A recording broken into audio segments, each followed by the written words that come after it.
Those of you who only thing you know is to foment trouble and bring distraction into what we're doing. We're not going to have your time. And for that reason, from tonight, every Biafra Republic government in exile affiliated media personnel and media team, henceforth, you are banned from talking about anybody in Biafra struggle. Kekime Adam Kwan Amana Hasrike Obatobie Biko Ewokoniwe. Since yesterday night, Obiade Mumma Sina Magwagi Obatobie I put in my life everything. Now this is struggle.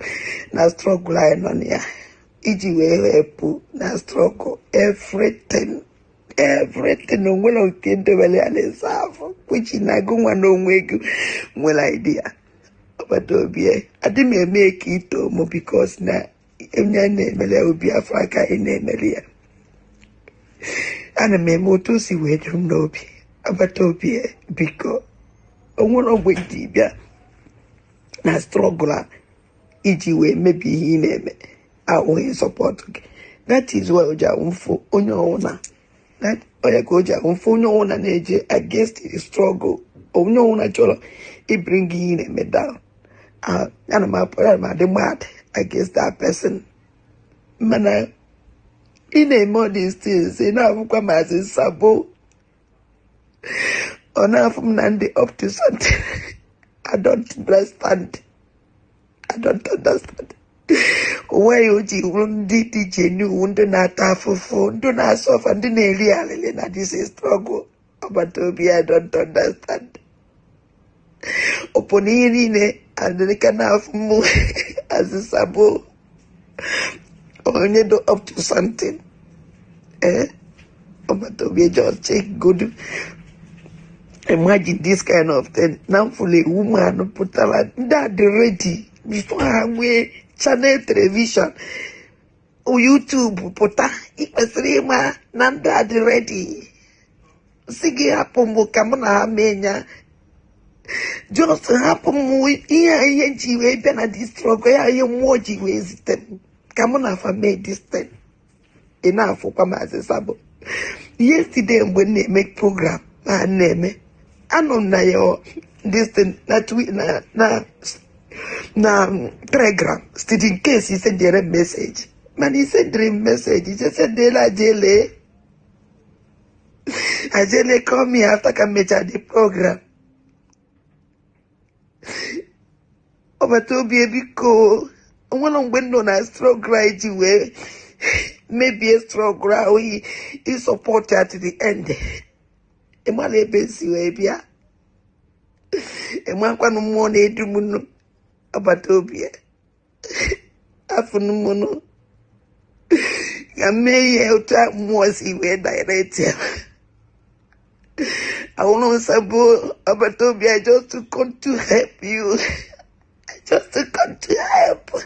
So help you kaji webia. But he said, listen for this kind of intimidation. We even made said it for jail, but no straight to talk to me. You need easy try jail. About to be a for not an even now struggle. None but the outside because ever met you as a lemmy. It's a missing I goes a lemmy. It's in a missing and do no man I will let me because of all this things, but to be a check good in the end. Take a good to know no come away. Yaki see where feel about Toby a day mum didn't sleep last night as I come back because he went the thank you very much, Abatobi. I will when he way. Na momo do momo bawala obi bawala bawa kanja go. I can never move out the last person. Abatobi. Yeah, degi. Honorable de Fio job like kitty or spoiler this Jemuelo will sacrifice my life and everything I have. About we they use Rumade medical get Sabo. Nancy will be the careful. Look like it is coming and up to number about to be so adorable. Chineke gozelengi mana that nariguma auna miwe juese money ni like kijua onewa dandibuo ya funa dandembo nandegede ono dan na wokwa otumo si we dunyemu ouna yinamo na struggle memi yeneme if moto I man amado and I'm not alone. And I will never be alive. I swear with my life, I will never be alive. More or more, I be against the struggler. I rather die. I rather die than leave that person. He says, I go lungi. And when he kid don't know what, Madu dundo, Abia, Itampa, or he destroy again, or he pal again. Or you put asunder that this is stronger. Eating everything in you. Nimie. Obatobia. Say, I disagree. I can never leave that person. I can never leave that person. Obatobia. Oh, na manwa kanwa. Oh, they are chopping na this struggle chopumu. Oh, come on, inside the saboteurs. None of this is struggle. Obatobia. I swear with everything I have. Each make it sure. Any saboteur. In this struggle, I will destroy that person. I will destroy that person. I will destroy that person. With the tears in my heart, it will not be more. I'm going to make what I did before. I'm not going to get out. If I go see where to the there were my Tobia. Chukuka one somebody dwelling. And I never that day again. Chekawalang, money, Kajuelang, yeah, when I tell you, Belly, yeah, Belly, Natalie, yeah, what I will keep your flat. Oh, those so good. And you wake up, and come back at that dimple that dig though. Okay, can't see. Oh, you know, and the idea nobody can destroy you. Not a better than they were.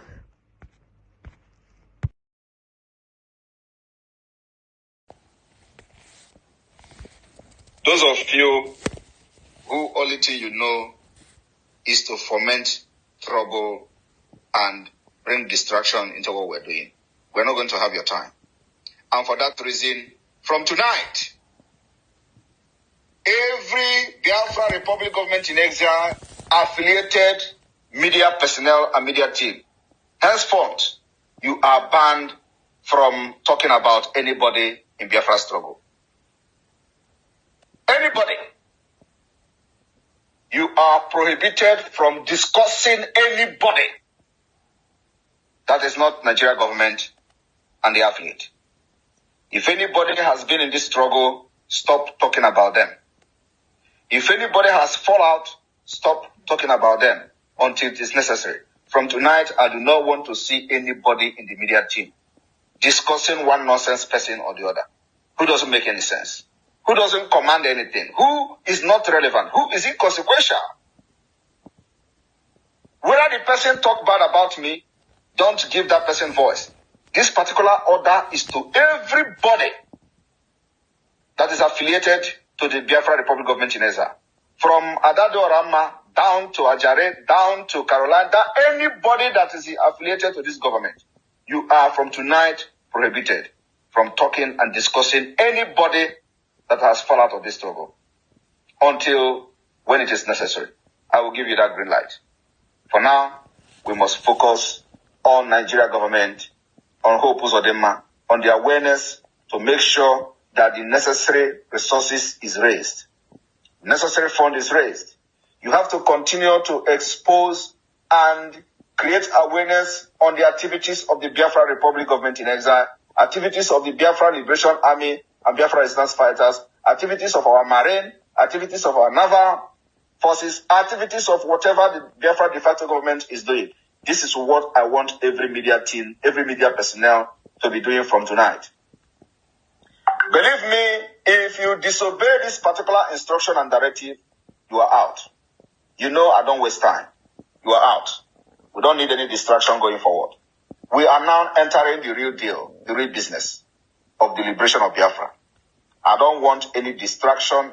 I don't want to come on social media and I open your pages, your platform, and all I'm hearing is this one is that, this one is this. This is not what we are doing now. We are now entering a very dangerous phase of this struggle that you must continue. If they attack me, allow them. Don't respond until I ask you to do. Call my attention on those attacking me. I will tell you when to respond and when not to. For now, there is nothing they are going to say about me they have not said before. There is no attack that is going to come to me today that I have not seen in the past. So from tonight, focus on creating the awareness, bringing what Biafra Liberation Army are doing to the public. This is our task from tonight.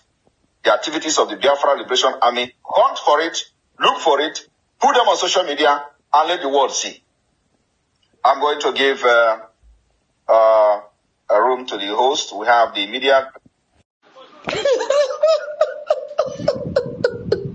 Ọgwụ ndị Abakaliki na-arụ, ọ na-arụkwa ọrụ. PM biko, ị ga-ebunyetụ m ike ọwụkọ ọwụ, ike Pentikọst ndị Abakaliki, e nidiri m ya short.